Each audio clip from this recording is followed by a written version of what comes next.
They handed me a single-dollar bill at my grandmother's will reading, folded once, like it was an afterthought someone had remembered at the last second. My brother got the house. I got $1 and a look from my mother that told me not to make a scene. I didn't make a scene. I never did. 15 years of showing up before sunrise to keep our family's bakery alive had taught me exactly how to swallow things whole. My name is Nora Whitfield, and until the day an Elias Hargrove named lawyer knocked on the back door of Whitfield's hearth holding an envelope with my grandmother's handwriting on it, I believed that the story of my family was already finished. I believed I knew exactly where I stood in it, at the bottom, useful, unseen, and grateful for scraps. I was wrong, but I didn't know that yet. So let me start where the ache actually began. I grew up in Millbrook Falls, Vermont, a town small enough that everyone knew whose daughter you were before they knew your name. My grandmother, Eleanor Whitfield, the woman I was named after, opened Whitfield's Hearth Bakery in 1974 with nothing but a coffee can of savings and a recipe book she never let anyone read cover to cover.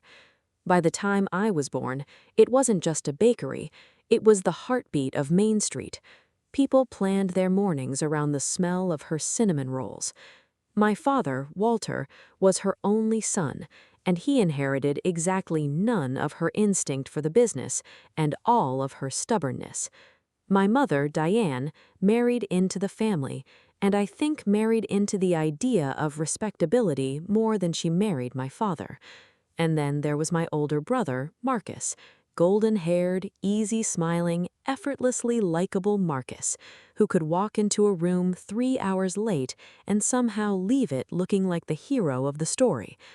I was the quiet one, the responsible one, the one who, at 7 years old, was already standing on a step stool next to Grandma Eleanor, learning how to fold dough so it wouldn't tear. "You have my hands, Nora," she told me once, flour dusting both our wrists like matching bracelets. "Marcus has his father's mouth. That will get him further in life than my hands ever got me, but it won't build anything that lasts." I didn't understand what she meant then. I understood it perfectly by the time I was 34. By the time I was in high school, it was simply assumed that I would work at the bakery. Not asked, assumed. Marcus was going to college. Of course he was, my mother said. He has such potential. While I took over more and more of the early shifts so Grandma Eleanor's knees could rest. I told myself it was fine. I told myself I loved the bakery, which was true. I just also loved the idea that maybe, someday, loving it that hard would be seen. If you enjoy stories where truth eventually finds its way, consider subscribing to Silent Victory Stories, because this is only the beginning of what Grandma Eleanor left behind. Marcus went to college on money that, I'd later learn, came directly from the bakery's accounts, money my grandmother quietly redirected without ever mentioning it to me, the daughter working the ovens 6 days a week for barely above minimum wage. At the time, I only knew that Marcus came home for holidays with news stories about internships and networking events, while I came home smelling of cinnamon and butter, my knuckles cracked from the cold mixing room. "You should be proud of your brother," my mother told me once, watching him regale the dinner table with a story about some marketing pitch he'd given. "Not everyone gets the chance he has." "I know," I said, and I meant it. I was proud of him. I just wished, quietly, guiltily, that someone would be proud of me, too, for something other than showing up. When Marcus graduated, he didn't come back to Millbrook Falls to help run the business. He went to Boston, took a job at a marketing firm, and visited twice a year. My father used to light up like a struck match whenever Marcus called. I don't think he ever noticed that I hadn't taken a real vacation in 6 years. Grandma Eleanor noticed, though. She always noticed. She'd press an extra 20 in my palm some Fridays, for something that isn't for this family, she'd say, low enough that my mother couldn't hear. She'd catch my eye across the shop on the mornings I looked especially tired and give me the smallest nod, like she was saying, "I see you. I see all of it." I held on to those nods like they were currency, because in a family that spent its praise on the person who was easiest to love, they were the only proof I had that my work meant something to somebody. Then, 3 years ago, Grandma Eleanor's health began to slip. Small things at first, forgetting where she'd set the proofing timer, repeating a story twice in a conversation. I picked up more of her responsibilities without being asked, because that's what I did. I managed the books. I retrained 2 new hires. I kept the ovens running through a February when the boiler broke twice, and I paid for the second repair out of my own savings, because the business account was, mysteriously, thin. Marcus visited for 4 days that whole year. He brought his fiancée, Vanessa, to meet the family, and my mother threw an engagement party at the house. China set out, caterers hired, the whole thing, while I closed the bakery early to attend, having covered the morning shift alone so my 2 employees could have the day off.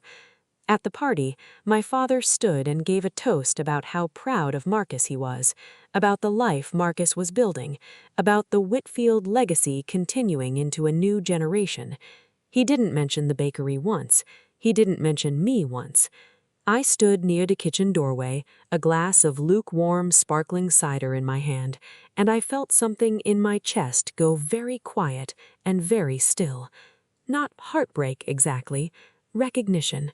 The recognition of finally fully understanding your position in a story you'd been telling yourself was still being written in your favor. Vanessa found me there later. She was kind, I'll say that for her, kinder than the family she was marrying into deserved. "You run the bakery, right? Marcus says it basically runs itself at this point." I smiled, because what else do you do? Something like that. It did not run itself. Nothing runs itself. But I understood, standing in that doorway, that in my family's mythology, my labor had already been erased and replaced with a story about effortlessness, the same way Marcus's whole life had been rewritten as a story about talent instead of privilege. 6 months later, Grandma Eleanor had a stroke in the back office, at the same roll-top desk she'd worked at for nearly 50 years. I was the one who found her. I was the one who rode with her in the ambulance, holding her hand, promising her the ovens would still be warm when she came home. She never came home. She held on for 11 days in the hospital. Marcus flew in for 2 of them. I was there for all 11, splitting my nights between her bedside and the bakery, because someone had to keep both things alive, and everyone had quietly, wordlessly, decided that someone would be me. On the 9th day, she was lucid enough to speak clearly for almost 20 minutes. She asked to see me alone. "Nora," she said, her hand shaking in mine, "I need you to promise me something." "Anything, Grandma." "Don't let them take the hearth from you." Her eyes were sharp despite everything else being so fragile. I didn't understand her then. I thought it was the medication talking, the confusion that comes at the end. I squeezed her hand and told her I understood, because that's what you say to someone who is dying, whether you understand or not. She died 2 days later, in the early hours of a Tuesday, with my hand still in hers and my father asleep in the chair by the window. At the funeral, Marcus gave the eulogy. He talked about summers at the bakery as a child, about the smell of her sourdough starter, about lessons in kindness she'd taught him. He had, by my count, spent roughly 11 cumulative weeks at that bakery in the last decade. I sat in the front pew in a black dress with flour I hadn't quite managed to scrub from under my nails, and I listened to my brother describe a childhood that was, in its particulars, mine. Nobody asked me to speak. I don't think it occurred to anyone that I might have something to say. 3 weeks after the funeral, the family gathered in my parents' living room for the reading of the will. My father sat rigid in his armchair. My mother sat beside him, hands folded, already composed in the posture of someone who expected good news. Marcus sat with Vanessa's hand in his, looking appropriately somber, which is to say, not somber at all. The family lawyer, not Elias Hargrove, not yet, but a younger associate named Priya Deshmukh, whom my grandmother had used for routine matters for the last several years, opened a thin folder and began to read. The house on Larch Street, the family home, went to Marcus. The savings account, considerable after 50 years of careful management, was split between my father and Marcus, with a small allowance carved out for my mother. The bakery building itself, along with its remaining assets and inventory, was left to my father, to be managed as he sees fit going forward. And to me, to the granddaughter who had worked the ovens 6 days a week for 15 years, who had held her hand as she died, Priya read a single line. To my granddaughter, Nora Eleanor Whitfield, I leave the sum of $1 and my recipe book, which she already knows better than I do. The room was silent for a moment. Then my mother let out a small, relieved exhale, as if she'd been afraid of something worse. My father cleared his throat and said, not unkindly, but not warmly either, "Well, that's a lovely sentiment, Nora. The recipe book. That means something." Marcus, to his credit, at least had the decency to look uncomfortable. It's fine," I said. My voice came out steadier than I expected. "It's fine." Priya slid a small envelope across the coffee table toward me, inside it a single, crisp $1 bill folded once. I picked it up, and it weighed absolutely nothing, and it felt like the heaviest thing I had ever held. I want to be honest with you about what I felt in that moment, because I think it matters more than the neat, dignified version of grief people usually tell in these stories. I did not feel noble. I did not feel like I was rising above anything. I felt like 15 years of my life had just been formally appraised by the people who were supposed to love me best, and the appraisal came back worthless. I went home that night to the small rented apartment above the hardware store, the one I'd never been able to afford to leave because every spare dollar I had went into a business that, as of 3 hours ago, was legally belonged to my father and eventually whoever he decided to sell it to, and I sat at my kitchen table with the recipe book in front of me and the dollar bill beside it, and I did not cry. I opened the recipe book instead. It was exactly what I expected. Her handwriting, looping and precise, filling page after page with quantities and temperatures and small margin notes. Double for Christmas, Walter never liked this one, more cinnamon for him, Nora's favorite since she was 6. I flipped through it slowly, looking for whatever comfort was supposed to live in those pages, the sentimental value everyone kept insisting I should feel grateful for, and then near the back, tucked between a recipe for gingerbread and a blank page, I found a folded slip of paper that wasn't in her handwriting for the recipes. It was a business card, cream-colored, slightly yellowed with age. Elias Hargrove, attorney at law. Hargrove and Finch, Burlington, Vermont. On the back, in my grandmother's handwriting, 4 words. If it's threatened, then. I didn't know what it meant, not yet. I put it back in the book, told myself it was probably nothing, some old business contact from decades ago, and went to bed feeling exactly as small as the family had made me feel all day. I want you to remember that card. I promise you we are coming back to it. 3 months passed. I kept working at the bakery, now technically under my father's ownership, though in every practical sense nothing changed about my daily life except the growing, hollow understanding that none of it was really mine. My father, to his credit, didn't interfere much at first. He came in twice a week to check on things, which mostly meant standing near the register asking me questions about numbers he could have found in the ledger himself. But it was Marcus, 6 months after the funeral, who called a family meeting that changed everything. He and Vanessa had set a wedding date. They wanted to buy a place in Boston, a real place, he said, not a starter apartment. And Marcus, who now had a legal claim to the family home and half the savings, had apparently also been talking to my father about the bakery situation, as he called it, for weeks before he ever said a word to me. "Dad," Marcus said, at a dinner I was invited to at the last minute, seated at the far end of the table like a guest, Dad, you know Whitfield's hearth is basically the same as it's always been. Small margins, old equipment, a building that's worth twice as much torn down for retail space as it is running as a bakery. Torres Development has been sniffing around Main Street for 2 years. I talked to their rep. They'd pay well over market for the lot. I set my fork down very carefully. You talked to a developer about selling the bakery? I talked to someone about options, Nora. Marcus had a way of saying my name that made it sound like a mild inconvenience. Dad owns it now. It makes sense to explore what it's worth. It's worth what it's always been worth. It's the only bakery on Main Street. It's been running since 1974. Grandma built it from nothing. And Grandma's gone, my mother said, gently, like you'd correct a child. Nora, honey, I know how much this place means to you, but you have to be realistic.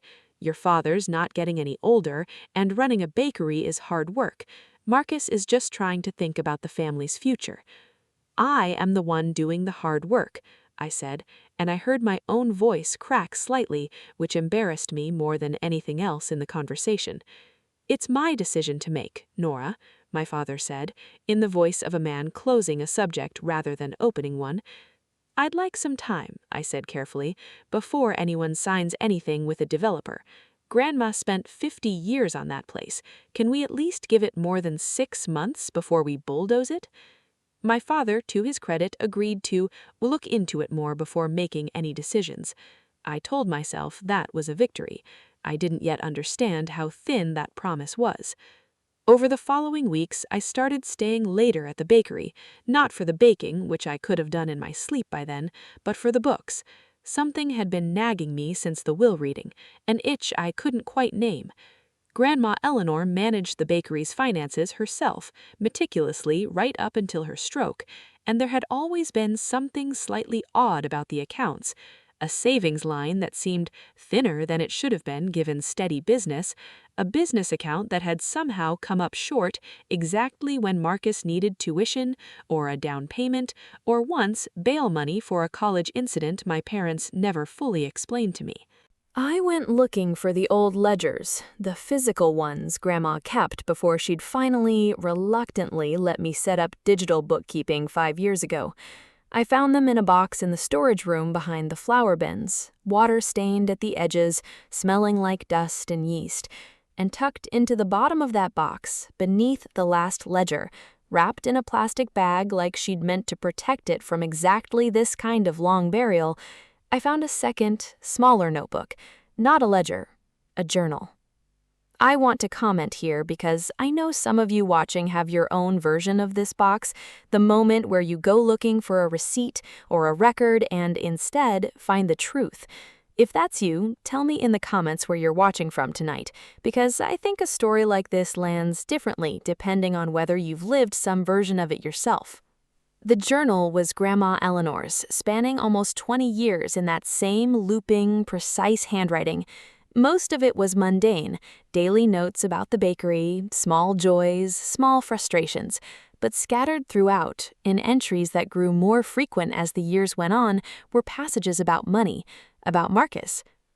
Walter asked again for money for Marcus's summer program. I said yes. I always say yes. I don't know how to stop saying yes to that boy without it feeling like I'm punishing Walter for loving his son too much. Nora worked 11 hours today without complaint. I gave her an extra 20 and felt like it wasn't enough, because it wasn't.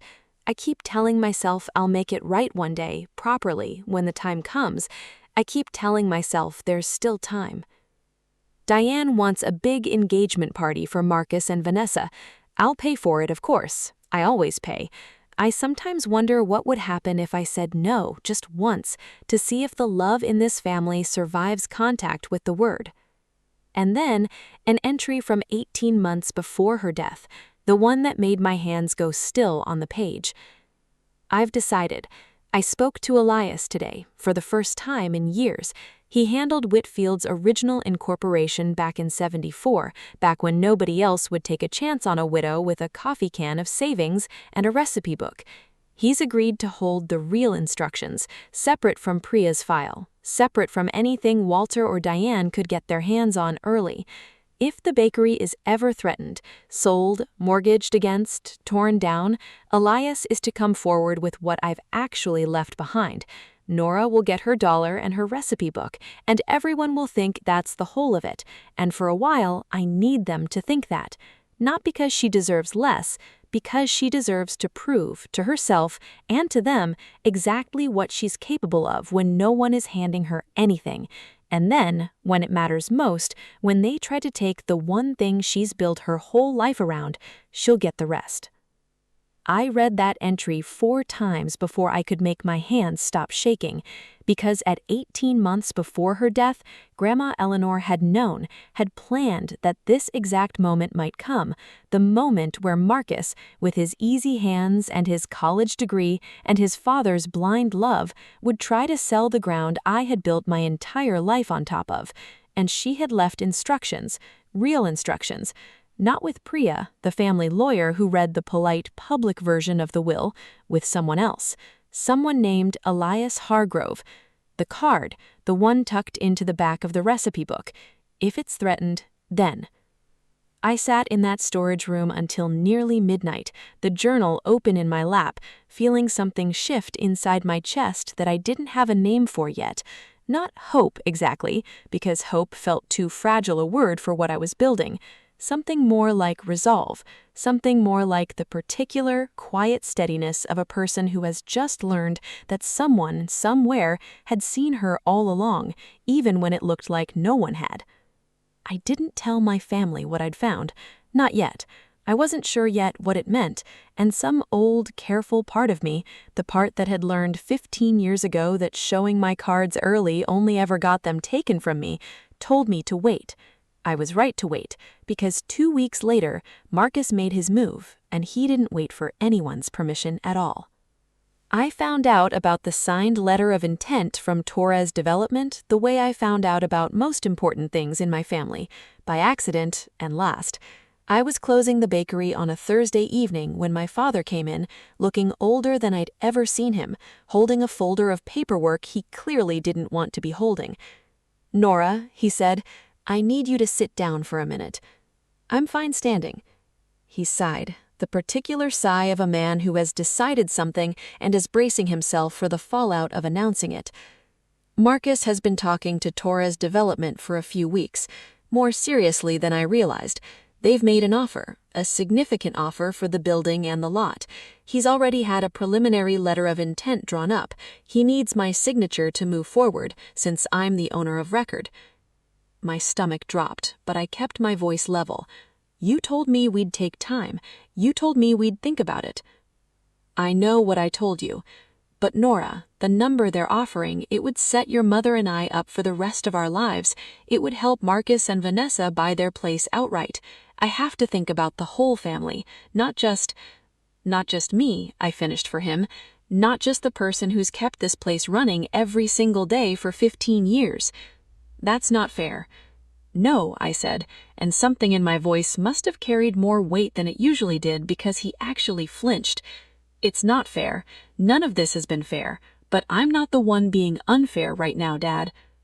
He left without giving me a straight answer about whether he'd signed anything yet. I called Marcus that night. He didn't pick up. He texted back an hour later, "Nor, let's not do this over text. We'll talk soon. Try to see the bigger picture here." The bigger picture, as if my whole adult life had been a footnote to somebody else's picture all along. I went back to the storage room that same night and read the rest of Grandma Eleanor's journal from cover to cover, searching for anything more specific, any instructions about what I was actually supposed to do if this exact moment arrived. I found one more entry, dated just 4 months before her stroke, shorter than the others, almost hurried. "I told Elias the trigger clause needs to be airtight, not just a sale, any attempt to encumber the property, any letter of intent, any offer accepted without Nora's written consent as managing operator. I made sure of that specifically, because I know my son, and I know how easily he can be led by a boy who's never had to fight for anything in his life. If they try, Elias will know, and when he knows, he comes to Nora first, before anyone else. That was the promise. I intend to keep every promise I've ever made to that girl. even from the ground. I sat with that sentence for a long time, even from the ground. The next morning, I called the number on the business card. A receptionist put me through almost immediately, which struck me even then as strange, until I understood why. Elias Hargrove had apparently been waiting for this call for a year and a half. "Nora Whitfield?" he said, when he came on the line, his voice warm and unhurried in a way that felt entirely unlike the clipped professional cadence Priya Deshmukh had used at the will reading. "I wondered when I'd hear from you. Your grandmother spoke of you often. I'm sorry it's taken this particular kind of circumstance to bring us into contact." "I found your card," I said, "in the back of her recipe book, and I found her journal. She wrote about a trigger clause, about instructions you're holding." "Yes, she did." A pause, careful and deliberate. "Nora, I need to ask you something first, and I need you to answer honestly, because it matters for what comes next. Has anyone in your family signed, executed, or formally accepted any offer regarding the sale, transfer, or encumbrance of the bakery property?" "I don't know. My father said Marcus had a letter of intent drawn up. I don't know if it's been signed." "Then we may still have time," he said. "I'd like you to come to my office in Burlington as soon as you're able. Tomorrow, if possible. Bring the journal, if you're comfortable. And Nora, I want you to understand something before you walk into this room. Your grandmother did not leave you $1 because she thought that's what you were worth. She left you $1 because she needed your family, and, frankly, she needed you to believe that was the whole truth for a little while longer. I've been waiting a year and a half to correct that record.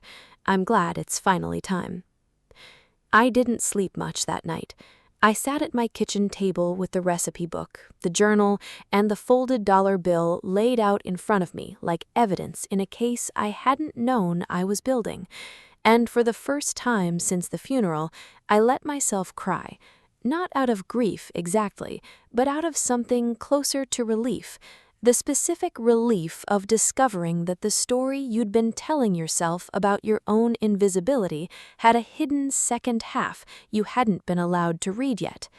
The next afternoon, I sat in Elias Hargrove's office, a small book-lined room in a converted Victorian on a quiet Burlington street, nothing like the sleek downtown office where Priya Deshmukh worked. He was an older man, silver-haired, with the unhurried manner of someone who had spent a career being patient with complicated families and complicated documents. "Your grandmother came to me 18 months before she passed," he explained, sliding a thick folder across the desk.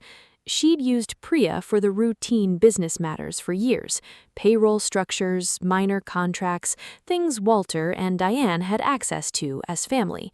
But this," he tapped the folder, "she wanted kept entirely separate.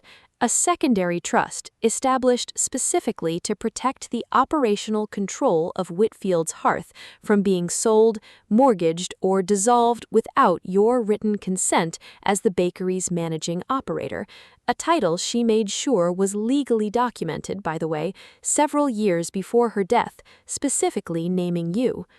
I never signed anything like that." "You didn't need to sign it at the time. She had it drawn up and notarized based on your existing role and hours of service, with an accompanying affidavit. It was a quiet formality, the kind of thing you do so that later, if someone questions your authority, there's no question left to ask." He opened the folder. "The trust states that upon any attempted sale, transfer, or significant encumbrance of the property without your written consent of the bakery's documented managing operator, full beneficial ownership and control of that land, and by extension, effective control of the business built upon it, transfers immediately and irrevocably to you." I stared at him. "The property doesn't belong to my father?"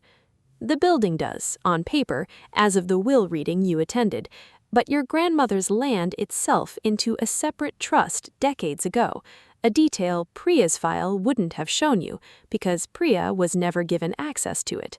Your father owns a building. Your grandmother's trust owns the ground it sits on, and that trust, he said, has always named you as the intended eventual beneficiary, contingent on exactly the situation you're currently facing. I sat back in my chair, feeling the floor of my understanding tilt and resettle into an entirely different shape. 15 years of feeling erased, and this whole time my grandmother had been building something underneath the erasure, brick by brick, clause by clause, protecting a version of justice she knew I wouldn't be able to protect for myself in the moment it mattered. Why didn't she just tell me? I asked, and my voice cracked properly this time. Elias's expression softened. I asked her something similar. She said, and I wrote this down because I suspected you'd ask me one day. She said, if Nora knows the safety net exists, she may not fight as hard to prove she doesn't need a safety net. I want her to know her own strength first. The inheritance is just supposed to meet her there once she does. I didn't have words for a moment. I thought of every exhausted morning, every unpaid extra hour, every dinner where I sat at the far end of the table while Marcus was toasted like visiting royalty. I thought about how much of that pain might have been, in some strange way I still hadn't fully forgiven, a kind of test, and how much I resented and understood in equal measure that I had passed it without knowing I was being tested. What happens now? I asked. Now, Elias said, we find out whether your brother has actually signed anything yet, because if he has, if Torres Development has an executed letter of intent or purchase agreement in hand, your family is about to discover that document is worthless, and I intend to be the one who explains that to them in person at the time and place of your choosing. I thought about it for exactly one day. Then I chose the family dinner Marcus and Vanessa had already scheduled that weekend to discuss logistics for the sale. The dinner was set for Sunday evening at my parents' house, the house that 3 months ago had legally become Marcus's, though he and Vanessa hadn't moved in yet. My mother had made a roast. My father sat at the head of the table looking like a man trying very hard not to think too carefully about what he'd agreed to. Marcus arrived with a leather folder of paperwork, and I understood, watching him set it beside his plate with the casual confidence of someone who'd already won, that whatever letter of intent existed, he intended to finalize it that very night. I'd asked Elias to arrive at 7:30, 20 minutes after dinner began, timed precisely so that Marcus would already be mid-pitch. So, Marcus said, opening the folder around the second course, I talked to Torres's lawyer again Friday. They're ready to move to a full purchase agreement. Dad, if you can sign the preliminary paperwork tonight, we can have this wrapped up in 3 weeks. The number is even better than I told you last time. Nora, I said, before you go further, I think you should wait. Nora, he said my name in that same tired, patient tone. We haven't actually, not the part I've spent the last 2 weeks learning. That was when the doorbell rang. My mother frowned. Who on earth? I stood up.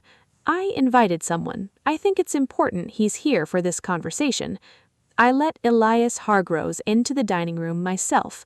He walked in with the same unhurried, courteous manner he'd shown in his office, nodding politely to my stunned parents, extending a hand to my father. Walter, Diane, my apologies for the interruption to your dinner. My name is Elias Hargrove. I was your mother's attorney of record for a specific matter she asked me to hold in confidence until circumstances required otherwise. I believe those circumstances have now arrived.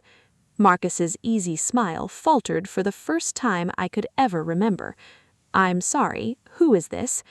Elias handled some of Grandma Eleanor's affairs, separate from Priya.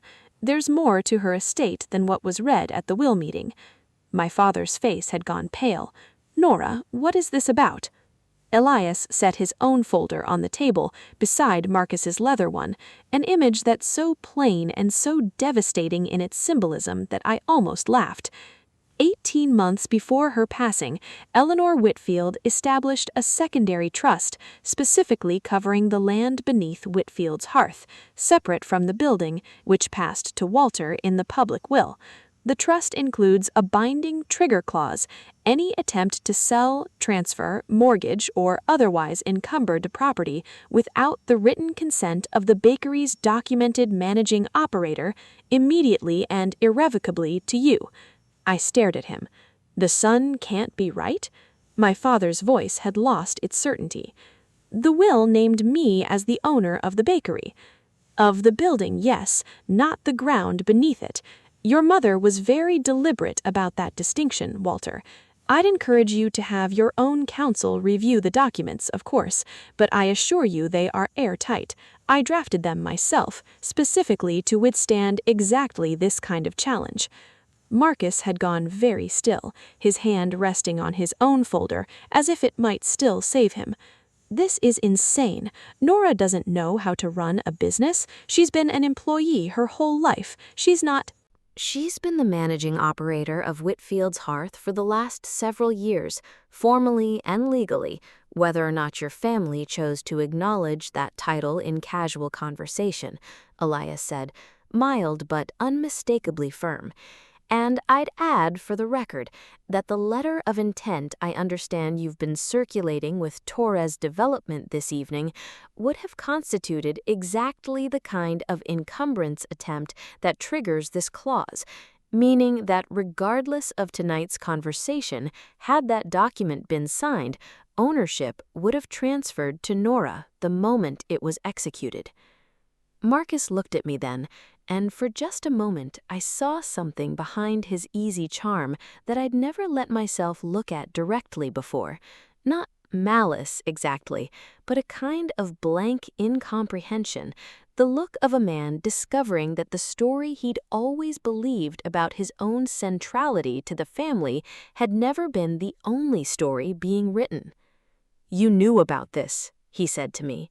"You've known this whole time, and you let me—" "I found out 2 weeks ago," I said, and I kept my voice steady because I had promised myself, sitting in Elias's office, that whatever happened at this table, I would not let this moment turn me into someone I didn't want to be.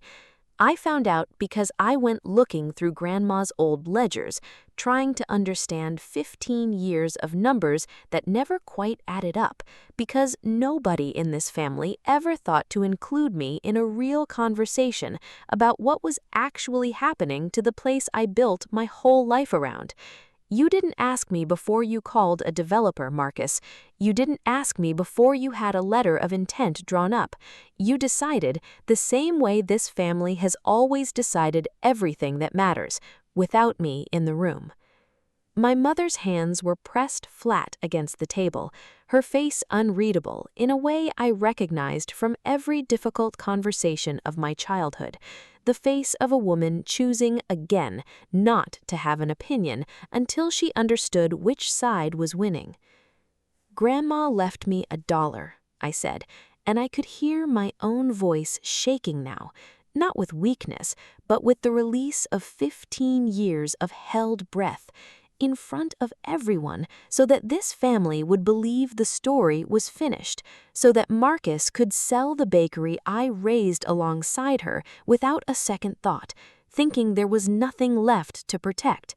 She let all of you believe I was worth exactly $1, because she knew, better than any of you ever bothered to, that the moment it actually mattered, the moment someone tried to take this place away from me, I would already have everything I needed to stop them." Elias slid a second document across the table, this one for my father. "Walter, I'd recommend having independent counsel confirm all of this, of course, but I'll tell you plainly, as I've already told Nora, the trust is valid. It's been valid for over 1.5 years, and as of this evening, given the letter of intent you were prepared to sign, effective control of Whitfield's Hearth Bakery belongs to your daughter." My father didn't say anything for a long moment. When he finally spoke, his voice was smaller than I'd ever heard it. "Nora, I didn't I want you to know I never thought of you as worth $1. Your mother and Marcus's plans, and I thought, you thought it would sort itself out, I said, not unkindly, because I could see for the first time in a long time that he actually meant it. It didn't sort itself out, Dad. It just sat there, quietly, for 15 years, waiting for somebody to notice. Act 5. I wish I could tell you dinner ended in tears and reconciliation, the kind of tidy emotional resolution that makes for a satisfying final scene. It didn't, not that night. Marcus left angry, Vanessa trailing after him with an expression I couldn't quite read, somewhere between embarrassment and, I want to believe, a small flicker of relief that she wasn't marrying into quite the fortune she'd assumed. My mother sat at the table long after everyone else had gone, staring at the paperwork like it might rearrange itself back into a story she preferred. But something did shift in the weeks that followed, and I think it's worth telling you honestly, because real justice rarely arrives as a single dramatic scene. It arrives, more often, as a slow unclenching. My father came to the bakery 3 days later, alone, early enough that I was still elbow-deep in the morning's first batch of dough. He stood in the doorway for a long moment before he spoke. I looked through the old accounts myself, the ones you flagged to Elias, the tuition, the engagement party, the bail money in college I told you was a misunderstanding. It was all real, Nora. Mom paid for it all, quietly, out of money that should have gone toward paying you properly for the hours you were putting in. I don't think I let myself add it up before. I'm sorry. I don't know what else to say except that.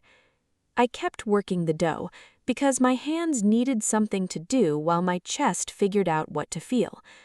I could start, I said finally, by actually working here if you want to be part of this place going forward. Not managing, working. I could use the help, honestly, and I think you'd remember why Grandma loved it here if you gave it a real chance. He came in 3 mornings a week after that. He was terrible at kneading dough for the first month. He got better. Marcus and I didn't speak for almost 4 months. When we finally did, it was Vanessa who arranged it, quietly, over coffee at a neutral cafe halfway between Millbrook Falls and Boston. Marcus apologized in the particular clumsy way of someone who's never had much practice apologizing because he'd rarely been required to. It wasn't a perfect apology. I didn't need it to be. I needed it to be honest, and it was mostly, and that was enough to build something smaller and steadier than what we had before. Not the closeness of childhood, which had never really existed the way our family liked to pretend it had, but something more like mutual respect, earned late, but earned. My mother took the longest. I think of everyone, she had the most invested in the story where I was simply the quiet, capable one who didn't need acknowledgement because acknowledgement had never been offered as an option.